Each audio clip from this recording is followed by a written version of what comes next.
Welcome to the Audio Description Network Alliance. Today, we're very happy to have Heather Foster with us. She is a singing, dancing, acting voiceover sensation. And when I read her description on her website, she describes herself as a Merlot in a field of Chardonnays and white Zinfandels. She loves to tell stories. I'm so excited to be interviewing you, Heather. Thank you for joining us. Thank you for having me. I'm very excited. What do you love about audio description? Oh my gosh. What don't I love about it? I love it's just the best thing. It's so great. First and foremost, I get to do something that I believe in. I'm helping people experience something that maybe in other ways they haven't been able to experience. That's so cool.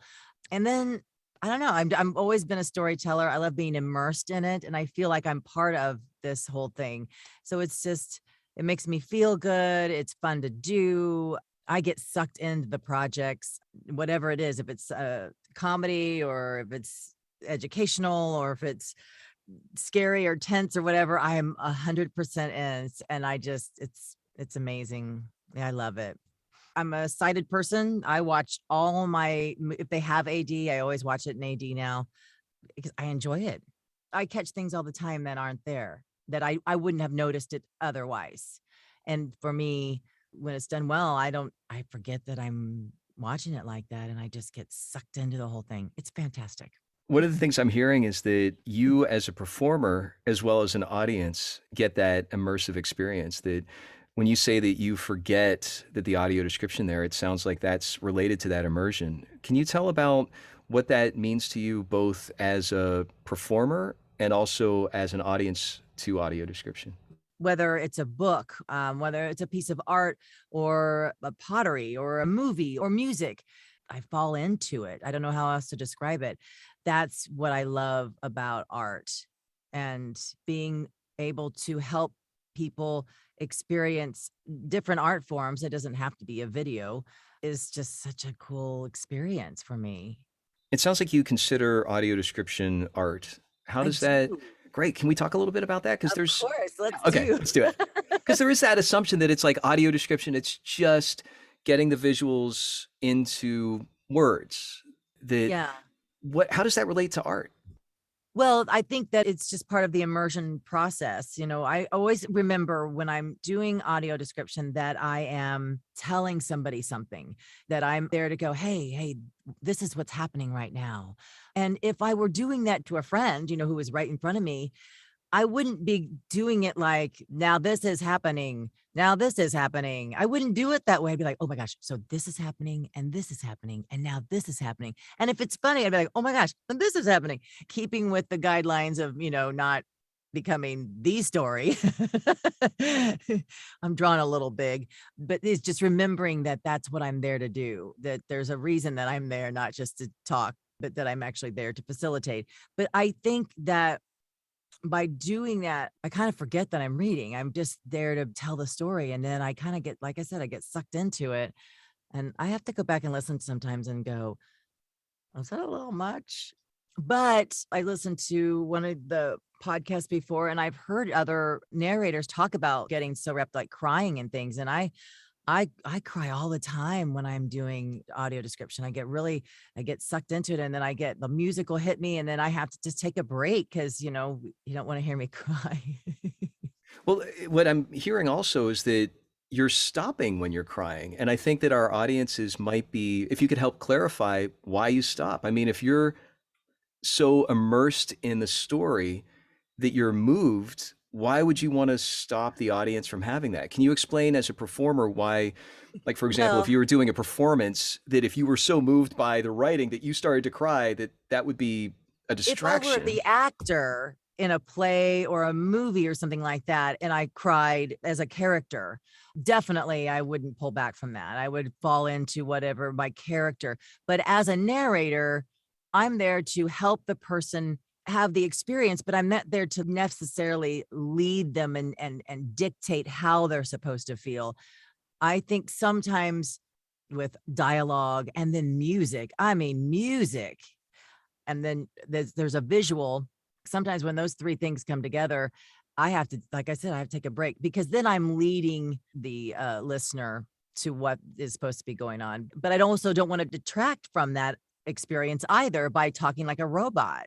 Like just the facts, ma'am, is also not, in my opinion, what they want as an experience. So it's a tightrope. I've worked with Roy, and he does a thing about between a 3 and a 6. As long as I'm in that range, I feel okay. Sometimes I think that creep 7s and 8s go up there. And then, like I said, I have to take a break and recalibrate. But I do, I get swept up, especially when it's great writing. The people that write these descriptions are, man, it's challenging work. And it sounds like Long, you've got that respect without distracting the audience, that high wire act of that performance. It's nuanced. And what it I'm is. hearing is that it's a whole team that work together. How do you Absolutely. contrast what you're doing as an audio description narrator with your other voiceover work? What are some differences? Well, the cool thing, first of all, the audio description is helping me in my other genres become more nuanced. I've been trying to be reminded that I'm the voice under, not a voice over. So being more nuanced even in that. So audio description is really helping me in other ways. So there's that. That's how it's helping, and there are similarities there. It's slightly less nuanced in the other genres, but I think that it gives me something to think about now when I read about where I'm at on a scale, about how I'm immersing myself into the project. Are you allowing yourself to really become part of it, or are you still kind of sticking out a little bit? Because I do, I have a natural I'm an attention seeking person. I just just am. And so it's really good for me to not be that way, to take a couple steps back and be part of the whole team effort rather than try to be the star. That works in everything, you know.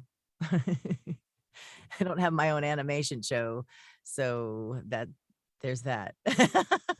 And I'd imagine if you did, that the star of that animation show would be the story. The characters Yeah, would be supporting the story, and it seems like that is something yeah, that you're really aware of. Can you yeah. name a experience that you've had in working in audio description that was maybe unexpectedly challenging, or maybe you knew this challenge was coming and how you approached it?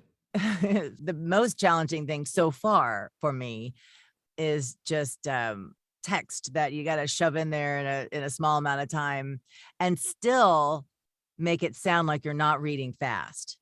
Well, based on your experience in audio description, where would you love to see it headed if you could have your dream world? I would like where more people watched with AD. I discovered this during the COVID lockdown, right?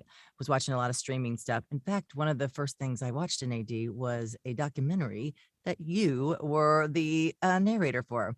And then when I would start watching programs with it, my husband's like, "Oh, we're gonna do that again," and then within minutes, he's forgotten. And then now he watches his shows in AD because there are things sometimes that are there that we would have just glossed over and not realized until later how important it was in the story. And sometimes it's just pretty. Like the sun is really a pretty orange, and that's dark, and that contrast is nice. Like just the things that I would like, yeah, there's that. It's nice to not, to kind of take a step back. I would like more people to enjoy that. What I'm hearing also is that your experience and your family's experience has benefited from that focus, that Mhm. the audio description does give something to you and your family as sighted people, that Yeah. something that you hadn't experienced before. Yeah, and to be honest, before becoming involved in audio description, I have only had 2 blind friends, and they were regulars at the bar that I worked at, and they were so cool, and I've lost touch with them. This has been 25, 28 years ago or something.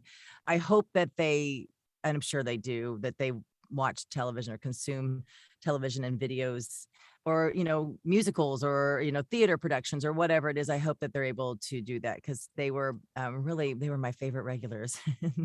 And I used to describe things for them all the time when they would come in the bar. They would ask me questions, and they kind of would save up throughout the week, if that makes sense. "Hey, Heather, tell me about this. What's this do? Show me this. Describe this for me. Describe that." And it was just, we'd sit down, and I'd put my elbows on the bar and lean forward. And, we'd talk politics and music and books, and they were just like two of my favorite guys. And I think about them when I'm doing this sometimes, like I'm hoping like maybe they'll hear me, like I said, this has been a million years ago and I completely lost touch with them. So I'm hoping that, who knows? And how can people reach you if they wanted to stay in touch? Social media, websites? Yeah, I'm pretty easy to find. Heather Foster Voice is my website.com, heatherfostervoice.com. I'm on all the social media. Heather Man Foster on Instagram. And I'm on Facebook, Heather Man Foster. And I call myself, like you said, the Merlot of VO. So you can always, because you can't have a big piece of steak and have like a white Zen with it. I guess you could, but you wouldn't want to. Who You need would a want Merlot. that? Who would want that? I don't even drink alcohol. And I'm like, I wait know, a me either. second. That doesn't sound right. And me either. How funny is that? I'm like, I don't drink either. People are like, oh, you must drink a lot. No, actually, I don't drink. But it started as a joke with another friend of mine who we used to chat all the time. And she has this beautiful, high pitched, bubbly, effervescent voice. We're like sharing trade secrets constantly and really lifting each other up. And that's the voiceover community by and large is just like that anyway. That her husband was giving us a hard time, like, you two, you're going to go out for the same part someday. And I'm like, no, first of all, even if we do, yay, if she gets it right, because I love her. But two, she's Chardonnay, White Zinfandel, Champagne, and I'm Merlot. And it became the joke, like Merlot of VO. And I was like, I think I'm going to use that because it rhymes. And the Merlot is a color that is like it's a burgundy color. And I like that color. So I'm like on my website and stuff like that, that color would be on there, but it would say Merlot of VO. Very cool. And I guess there's no bubbles in those Merlots, are there? No, no No. bubbles. Uh-uh. No. Uh-uh. Very No. good. Oh, this has been great. Thanks so much for joining us, Heather. Thanks for having me. I appreciate it. Yay.